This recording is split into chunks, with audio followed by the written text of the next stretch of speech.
and I am here today with Mistress May. Mistress May is one of the co-founders of Decrim 305 based in Miami, Florida, and May is also our Elevate community partner for the month of November 2024. Thank you so much for being here today, and I'm really looking forward to our conversation. Thank you so much for having me. I'm super excited to be here. So let's dive a little bit into your background and get to know you. Can you tell us a little bit more about your upbringing and how would you describe young Meilan? Oh, that's a good question. So I am Chinese-Cuban. I come from an Asian Latino background that's like super enmeshed. Um, Chinese-Cubans are a specific sect of citizens from Cuba.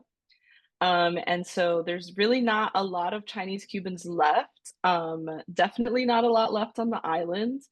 So I had a really interesting upbringing because of that, because I live in Miami, and there's so much Latino Yeah. cultures and communities here, but there's very little Asian communities down here, if at all.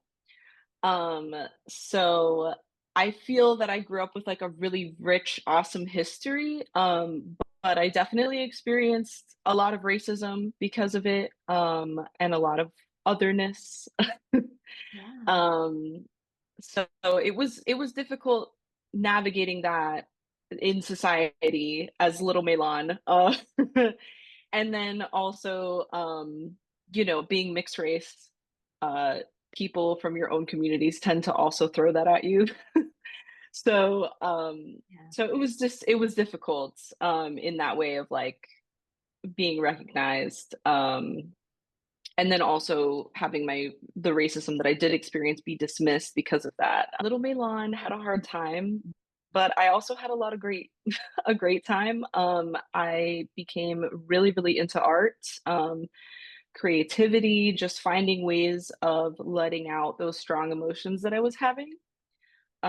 So I do have a really extensive background in the art magnet program during my youth, in middle school and high school, which continued on. I still draw and I still express myself through creative outlets, and I find ways to utilize those things in my activism today. I had a lot of big feelings and I couldn't navigate them, and art really helped me regulate some of those emotions.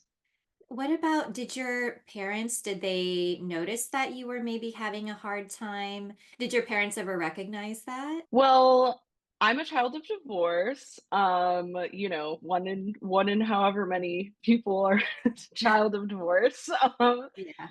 Yeah. So I didn't really have a lot of time growing up with my dad.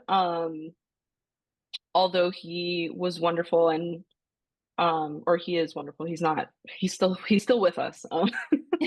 But during that time, he was wonderful when I did see him, and he also had like a really artsy way about him. So he really encouraged the art, the creativity.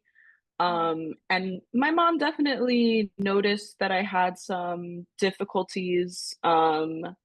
I think that when you come from a migrant background, um, those things don't exist over there. So they Yeah. don't exist over here. So, I was diagnosed with autism really late in life because of that.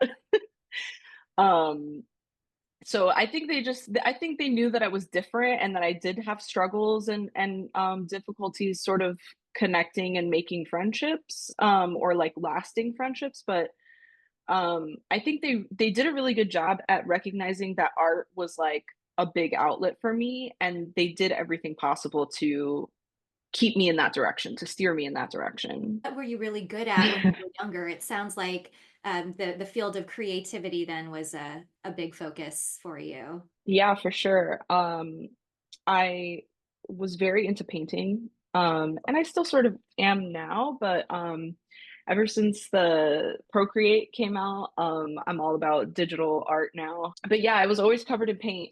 You could always find chipped paint on my skin. or like on my shoes, on my clothes, like it was everywhere. So I have a little art persona. You know, sex workers are used to having like 5 million personas. So my art persona is just another rendition of that.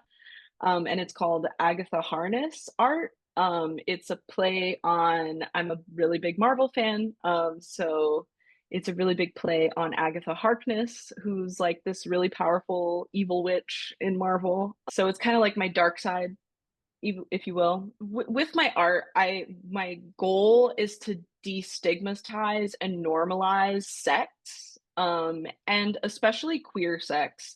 So with my art, I tend to show a lot of domineering women. You know, I like to see a lot of women in charge of things to sort of like challenge the patriarchy. You know, I love to draw like gay men, like queer relationships, sapphic relationships. Mhm. And then I like to incorporate a lot of BDSM when I'm drawing. What is the most taboo thing? And let's like normalize it and like make it fun and like relevant. One of my most popular pieces is my Spidey pool. So it's Spider-Man and Deadpool, and they're just in BDSM gear and they're soft kissing and it's like really sweet. So I a lot Love of my that. audience is queer folks. You know, we feel very underrepresented and a lot of our culture is like taboo and um you know, seen as something not society should be doing. And so I think like a lot of queer folks, they see my art and they see themselves in it in a lot of ways. Have you been able to build community then through your art, especially with the people that tend to connect with your art and the messaging behind it? I have, and in multiple ways, because I also cosplay. So that's been like a really big thing for me. And I would say like through cosplay, through art, through these sort of like things that make you check out in a way, I've been able to connect with a lot of people. I guess that wouldn't normally be pulled into something like sex worker rights. They meet me and they're like, "Oh my God, you're so fun." And then, you know, they get to know me and they're like, you know, because I humanize myself, they're interested in finding out more. And so that's been a really, really valuable thing for me as an activist and as a person. What's something that was instilled in you as you were growing up? Definitely hard work. You know, every migrant family has their you need to work hard. Yes. You know, nothing is promised, nothing is guaranteed. Um, you know, never throw all your eggs in one basket. And that really carried over in my adulthood. I always worked more than one job because I was like, you know, there's no such thing as job security. My mom taught me that. I always have multiple things thrown in the fire because I'm trying to see like, you know, what's going to stick, what's the right path. So I guess like working hard, but also being open for like what could come your way. Has your mom been receptive to you entering the realm of sex work? What was your mom's reaction? Um, so it's a very don't ask, don't tell with my parents. I can So relate. yeah, it's like, you know, you seem to have a good head on your shoulders. You seem to be paying your bills. You seem to be showing up at Christmas. So my dad's a former military man. Like he doesn't know about it. Yeah, he would have a heart attack. My mom knows about OnlyFans though. She found out about OnlyFans because of the pandemic. I was on OnlyFans before the pandemic, like at least a couple years before the pandemic. But you know, when that was kind of everyone's only form of income for a minute there. All my other jobs were gone and OnlyFans was there. And you know, my mom didn't love it. She was also kind of like, you know, you seem to be providing yourself, so just don't Yeah. I just don't want to know about it. Did she inquire further about like what do you have to do or what is it like? Or did she ask you any of those types of questions whenever you guys were having that conversation? I mean, I think in her own way, she was trying to figure out if I was a quote unquote streetwalker. Okay. um, you know, and you know, which I don't have the heart to tell her. So, I think she in her way, she was, like, sort of being inquisitive. I think that, like, growing up, I really struggled with chorophobia. So my family is, it's a migrant background, and then also we were raised Catholic, so I really grew up with that Catholic guilt. I learned from the women in my family that having sex for free was fine, but not for money. And then, you could kind of be a slut if it led to marriage. I'd say my grandma's pretty supportive. She's like a kind of don't ask, don't tell in certain ways. She's seen me on the news. She's seen some of the articles that I've written, and she's just like, "Hey, I saw you on the news." And that's it. That's all she says. She doesn't say anything bad or good. She's just like, "Hey, I saw you out there doing it." So, grandma's kind of a supporter in a way. Right. She could have said nothing And in that moment. yeah, I think it was really interesting for her to take that side, if you will, because in a way she was kind of trafficked to the United States. She married my grandfather by proxy in order to get here. She didn't have rights back then as a woman. And so like we've had these really interesting conversations now as an adult, where we've talked about abortion and we've talked about sex work and we've talked about all these things that women are allowed to do now. Even though I'm queer and non-binary, I definitely still live a lot of my life as a woman. There's only certain spaces that I can be out and proud or like that are safe for me. And so it's just really interesting having those conversations with her now because she's like not really judging. It was hard for her when she came to this country. Yeah. She looks Chinese, but she speaks Spanish. She doesn't speak Mandarin. I think from her perspective, she's like, wow, look at what my granddaughter's doing. She's like, I would never have been able to do that in my time. You guys have a really close relationship, you and your grandmother? Absolutely, absolutely. She definitely raised me and my siblings, so she's a really important person to me. Can you tell us when you entered sex work and under what circumstances? Yeah. So I was 19. I got kicked out by my mom. I was like 18, 19 years old and I was, not paying rent and all this stuff. So You're going through your selfish period, as most yeah, sometimes do sure. at that age. Yeah. Right. Very normal. Oh, I think she just, I don't think it was like, I hate you, like get out. I Yeah. think she was like, you need to be a grown up. And you need to get out of my house. I was like a receptionist. It was a bullshit job. It really paid pennies. I was getting paid like under the table. I didn't have like a pay, like, I wasn't on payroll.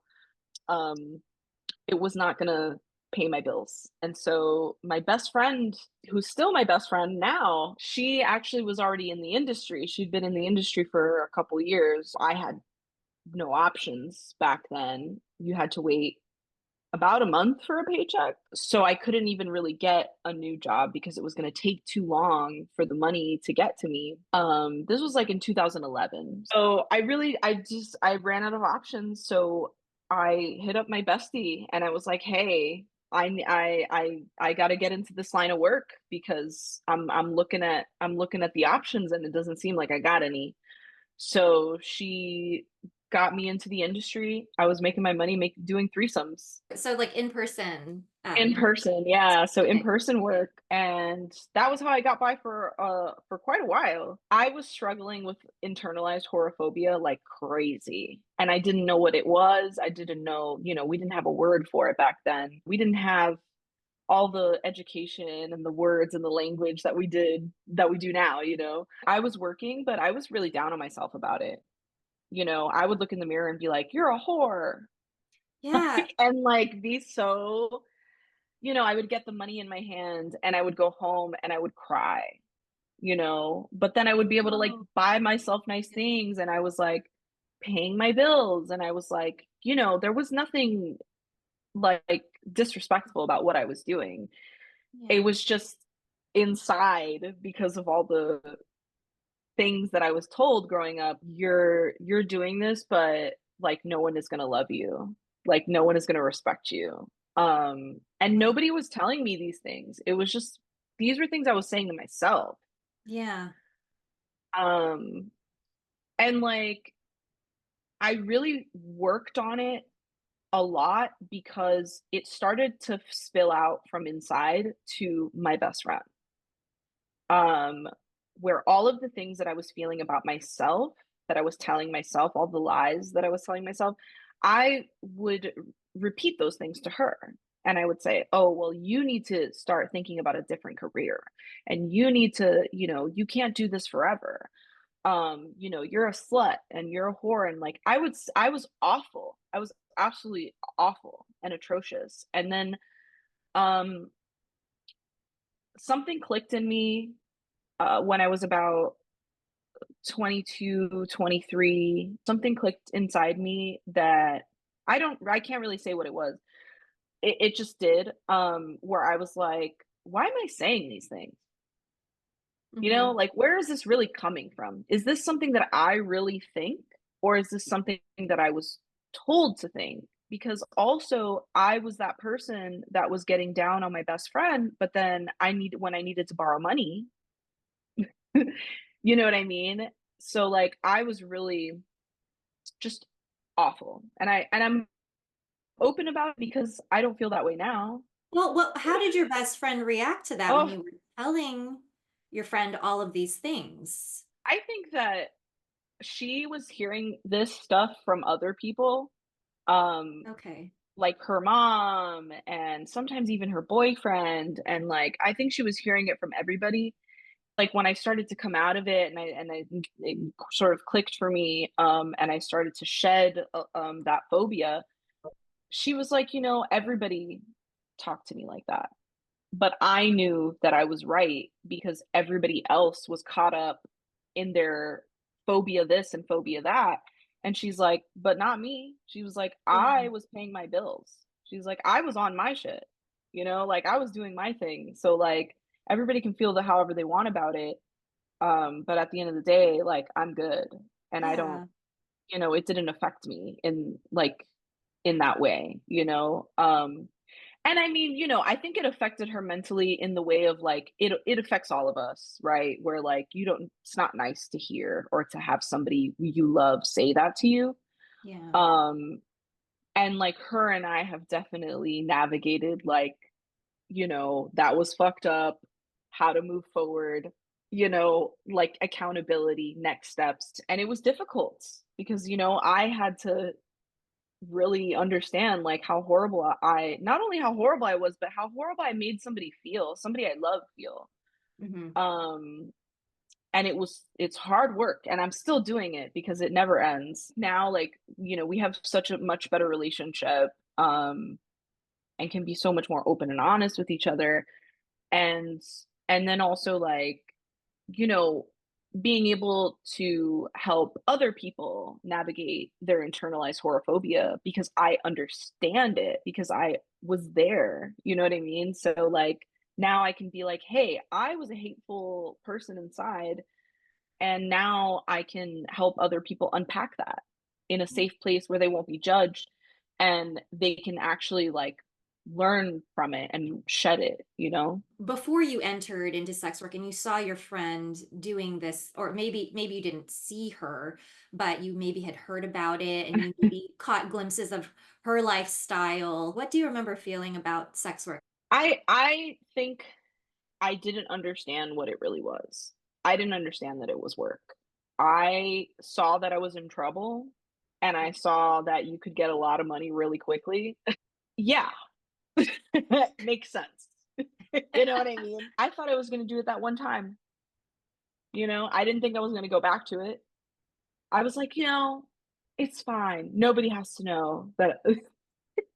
So I laugh because I was so silly. Yeah, I didn't think that I definitely didn't think that I would be 32 and still in the industry. Was she showing you the ropes? Did she act as a kind of guide as you were going through your first experiences in sex work? Oh yeah. And like I definitely attribute the amount of safety that I've experienced on the job to her teaching me how to be safe. Nothing can prepare you for that. You know, when I got into the industry and I had that person who had already been through all these things, I'm like, I wouldn't have made it. Yeah, by I was so yourself. naive. Can you tell us what your current business model is like, or your focus in terms of your work now? I do in person and online still. Okay. Subscribe. I'm really, really focused and inspired by sex worker rights. I would really like to actualize that in some way, in whatever capacity I can. If it doesn't happen in my lifetime, maybe I can be one of the people that's like, "Hey, I got it closer though." So that's really what I'm focused on. One thing that really clicked for me, I think in my early 20s was that sex work and sex workers as a whole could be really influential. You know, I saw adult stars inspiring people to vote. I saw people raising money for bail. I saw all of these community efforts happening from people in our industry. I don't see anti trafficking people mobilizing in that same way or like helping people in that same capacity. What I learned throughout the industry, when I stopped like hating myself for it, was like, I can really finesse here. I can Mhm. really do something with this, you know? And if I keep getting down on myself or whatever because I'm letting all these outside things like sort of like color my opinion on it, I'm not gonna be where I want to either. I've gotten a lot of people interested in the work that I'm doing Yeah. and they've invested in that work. Yeah. And I couldn't do that if I wasn't invested in being a sex worker. What do you think it is then about sex workers that makes them so influential? Just the best, you know, like I I think sex workers are awesome, like in person, online, you know, in the club. Like I think you know anywhere you find us, like even Yeah. sex workers that I don't like are awesome. Even sex workers that I don't get along with, you know, I'm like, you're doing some cool stuff there, babe, and you're like helping the Yeah. community too, you know. So I think it's just like the way that we're so business minded. Like Mm. we're like we always see the big picture and like we always see like the potential in getting to that big picture. Not to mention, I mean, pretty bold at the same time. This is not a demure industry by any regard. Not mindful. Can you explain the relationship between the economy and your business? What has that looked like over time? I would say, you know, SW sex work. I keep censoring We can say myself. this is a safe space here. We can say it. We're I gonna know. say it. I'm so traumatized. Sex work is one of those things that you can flow in and out of. You know, I've definitely taken breaks from the industry. Just like I don't want to do it right now and then I can do it later. So yeah, I mean, I think it's something that you can float in and out of all the time and like the money's always going to affect you differently depending on the laws, depending on the economy. 2024 is like the worst I've ever seen it for sex workers specifically. Like, I'm definitely not making as much money as I used to, but I know that a lot of other people aren't either. Not just sex workers, but people who buy from sex workers are not making the money that they used to. They don't have access to the cash flow that they used to. And so like it's really, really affected a lot of people. I know that I've seen a mutual aid flyer for a sex worker go up every day. I've had to pivot in ways that I didn't think I would pivot before. I definitely don't want to leave the industry, but I have had to pivot to working part-time vanilla jobs in order to make ends meet. Vanilla jobs that I don't really want to work because they don't give you the amount of like autonomy and flexibility. I am managing people's social media. a lot more these days with nonprofits. But that's also been cool because I wouldn't have been hireable at another vanilla job. I because I'm doing social media for nonprofits and I am the kind of person that they serve, they're like really ready to hear the strategies that I've put together. Is like, an environment that another sort of normal client that I was trying to acquire wouldn't accept that. They're like, OnlyFans, sex worker rights, we don't want that. But these nonprofits, they're really receptive to hiring people from the community Mhm. and listening to their strategies and their opinions and their experiences. Interesting. So you can be open then about your line of work even with these nonprofits on your resume? Yeah, especially with nonprofits. I found that like I would have never been hired for being out as a sex worker. And like when I was 19 in 2011, one of the things that my best friend drilled into me was like, you can't tell anybody what you do. One, it's legal, and two, anybody could criminalize you. Anybody. So it was really dangerous to be out as a sex worker, especially if you were doing in-person work that wasn't legal. So looking back, what have you learned in your 13 years of experiences thus far in sex work? There's a lot of things. I think one thing that I really learned and had to take to heart was not letting clients get me upset, not letting them get to me. In general, it's very hard not to take things personally. It's like definitely a skill that you have to like, not everything is personal. You got to let things slide off of you. And I think that's something that you really learn in vanilla jobs or civilian jobs, like in that environment, because it's a sort of stricter, harsher environment. Those are things that you learn from the workplace. It's not something you necessarily learn with sex work because you're your own boss and you can do whatever you want. Clients say crazy stuff sometimes, or they like yell at you or fight with you or whatever. And it used to really bug the shit out of me and it would like affect my day.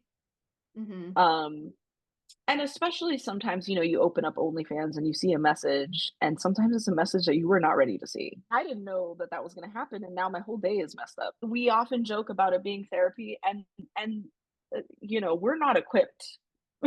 We're not equipped for stuff like that. So, like mentally, it used to really get me down.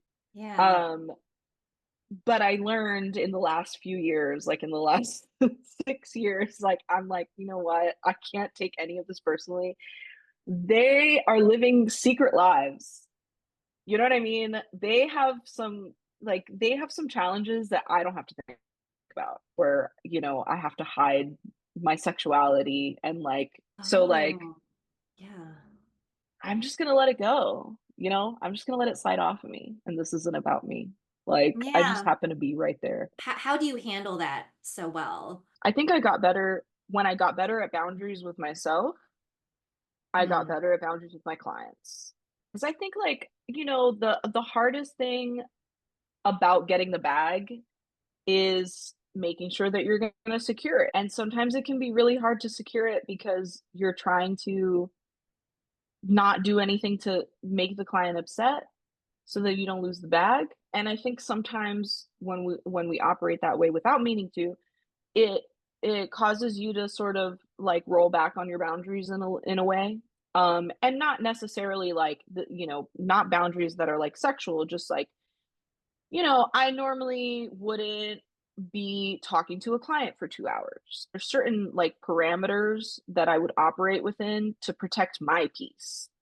Hmm. And when you start letting a client try and not protect your peace because you're sitting there like, oh, I need to like hold on to this guy because blah blah blah. It can be really hard. And then when you do express that boundary, it can be really extreme because you're like fed up. And then there's like sort of resentment there, if you will, because you haven't said anything. And I think ultimately that has like a worse effect on your bag than just learning how to navigate like expressing those boundaries with your client. Granted, I do want to say that that is a big privilege. Not everybody can navigate it that way, and I recognize that because there's outside factors. Mhm. I've been in the industry long enough that I used to operate a certain way and now I don't. I evolved as the work needed to evolve and as I needed to evolve. Mhm. I'm not 19. I didn't get kicked out of my house anymore.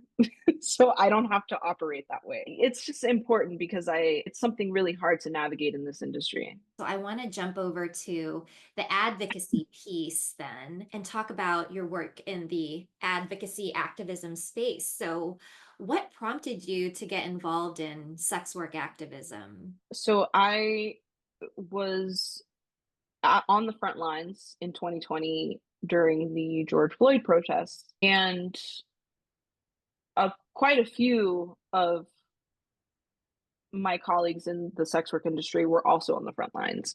Mhm.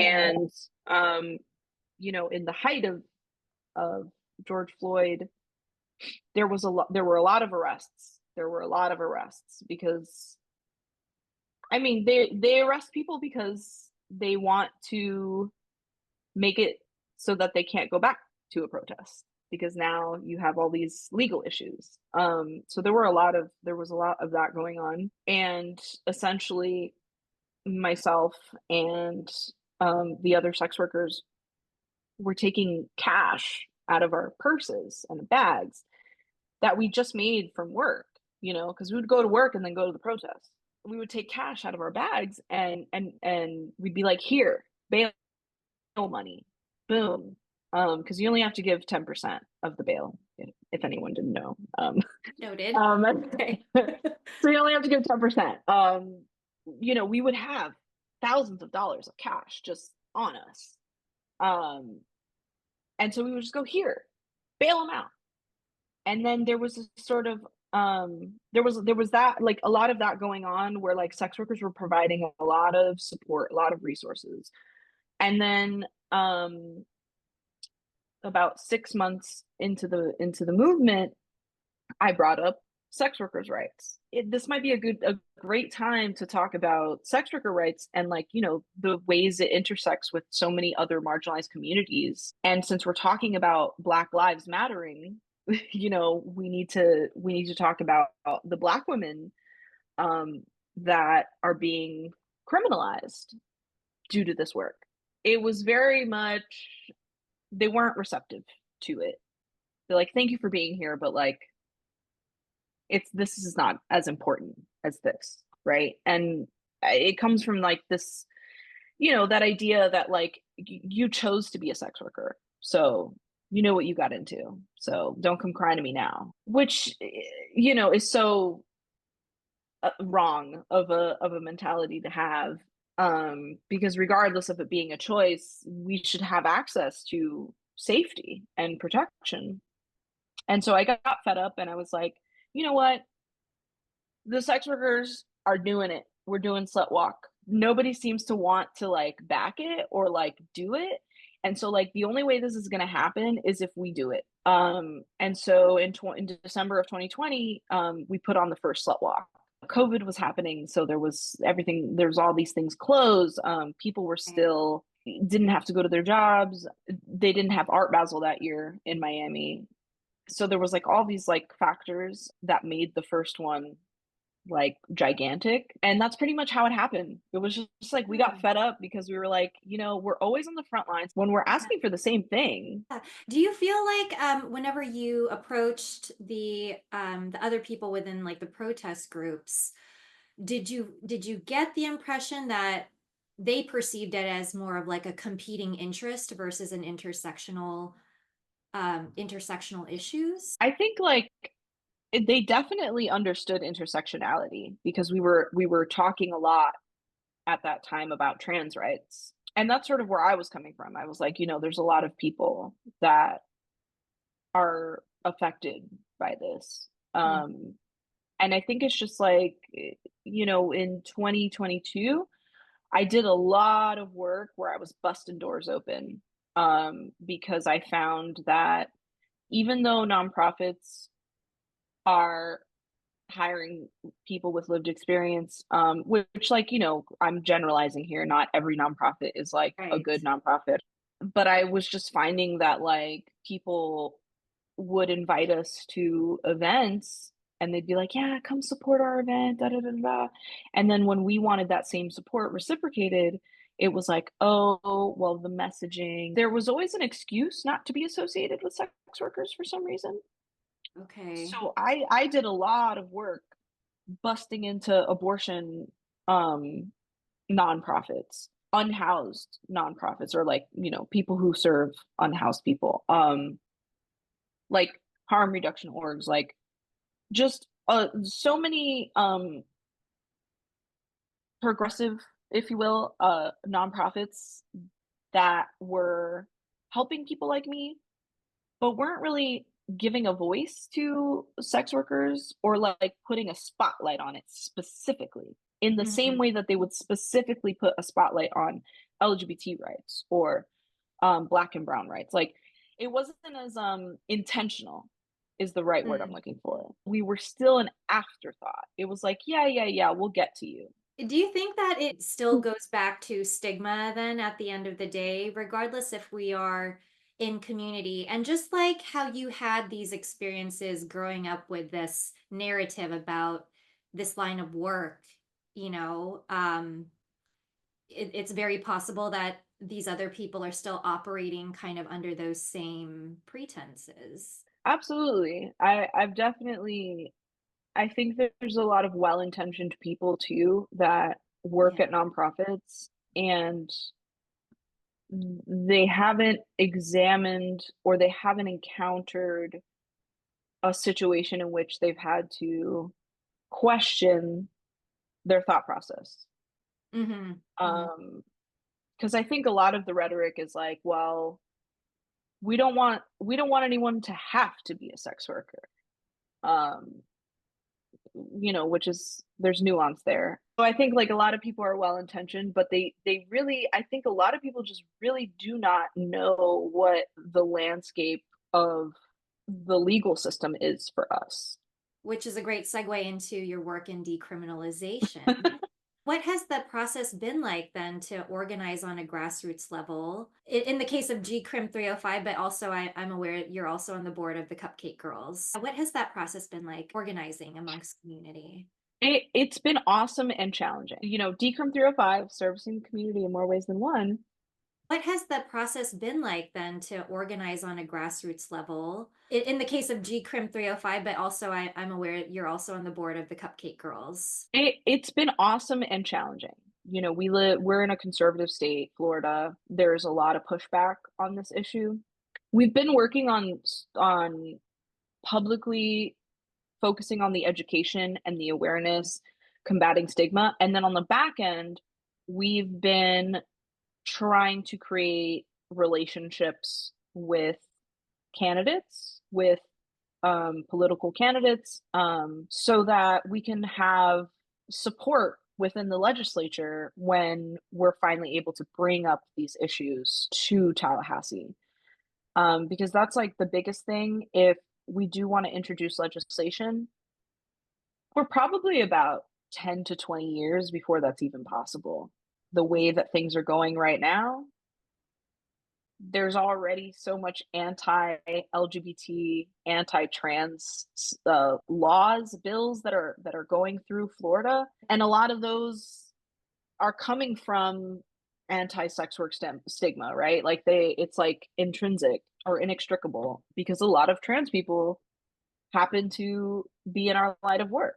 So it's been a lot of to piece all of those things together for people.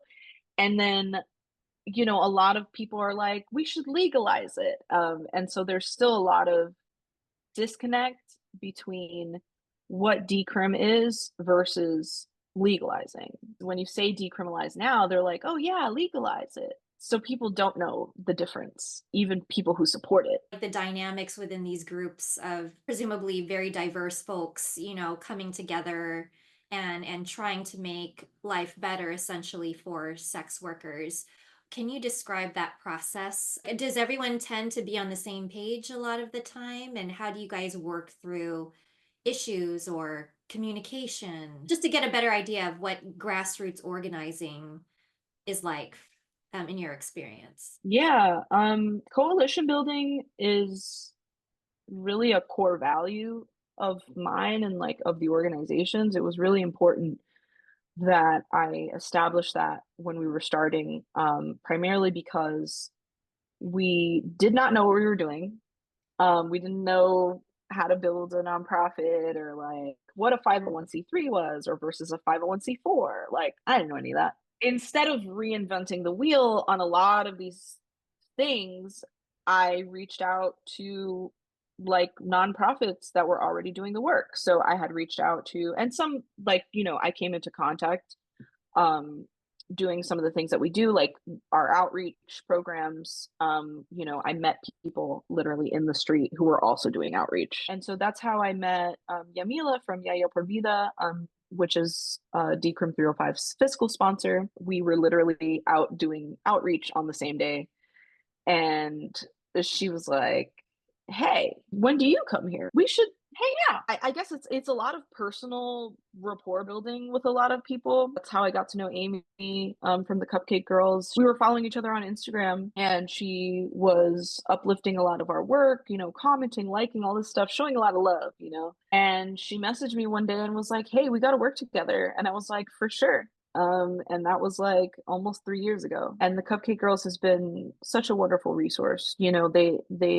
They've worked so hard to help the community.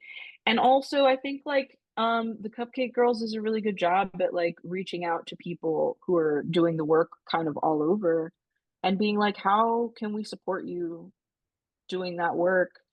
Because Cupcake Girls can't be everywhere. So like how can we help you do your thing, and then we're all kind of doing it. And that was like something that I really really loved about working with Amy and now Bree, because there's a co-director now, that just like how inviting they were. I was not on the board until last year, I think, sometime last year. So they had been offering resources and support and stuff for Decrim 305 like even before then. We're Miami based, but I'm not going to turn I'm not going to turn a sex worker away. So, Yeah. we have a group chat that's only for sex workers. And it's like, any sex worker, as long as you fall under the umbrella, you can be in the chat. And what's been great is that we've been able to connect with people all over because of that. And then it's a bunch of sex workers in a space, and they have a safe space, a controlled space where they don't have to worry about clients or allies. They can ask their questions. They can ask for advice in real time. We had a sex worker in the chat who was having some legal trouble in Nevada, and we were able to connect her with Cupcake Girls and get her a lawyer due to having these networks and having those open lines of communication. What motivates you to keep showing up for community? It changes all the time. Every time I hit burnout, which is kind of often, um, I think about throwing in the towel, packing up and running away. It's not for the weak. This work, this advocating for rights is really hard. And like being a sex worker in and of itself is just hard. So like advocating and every time I want to give up, something happens that I'm like, ah, I gotta stay. I gotta stay. You got me, reeled me back in. I thought I was gonna like just go off to Hong Kong and, just be a famous influencer in Hong Kong and just be like, ignorance is bliss. And then, something happens, and the thing that happens is always different. Sometimes like one time somebody sent me a message, and I had done this Twitter thread about the intersectionality of disability and um, sex worker rights, because a lot of sex workers are disabled. I was definitely feeling like I was gonna throw in the towel after that, and then somebody messaged me and was like, "Hey, I have this podcast and I saw your thread, and I shared the thread, and it started this really good conversation. And now next week we're doing an episode about disability and sex work. Like sometimes it really just takes one. I'm not a person who is somebody who wants to have 100 friends, or I don't have these weird checklists of things that make me feel like I'm doing it. Um, but if I get that one person, that person is going to change somebody else's mind, and then the other person, and then the other person. Mhm. So it's like a cascade effect. Um, and so, like, those little things, like, kind of make me feel like, all right, I'm doing it, whatever it is. I don't really know what it is I'm doing, but I seem to be doing it, and I should probably stay. So, Melan, where can people find you if they want to learn more about Decrim 305 and maybe any of your other endeavors as well? We're only on Instagram and Twitter, and you can find us everywhere, Decrim 305, and then you can find me everywhere, Multiverse of May. So yeah, decrim305.org, or multiverseofmay.com. A Slut Walk Miami is happening on December 14th. Where can people go to find out more about if they want to participate in the event or just come and support?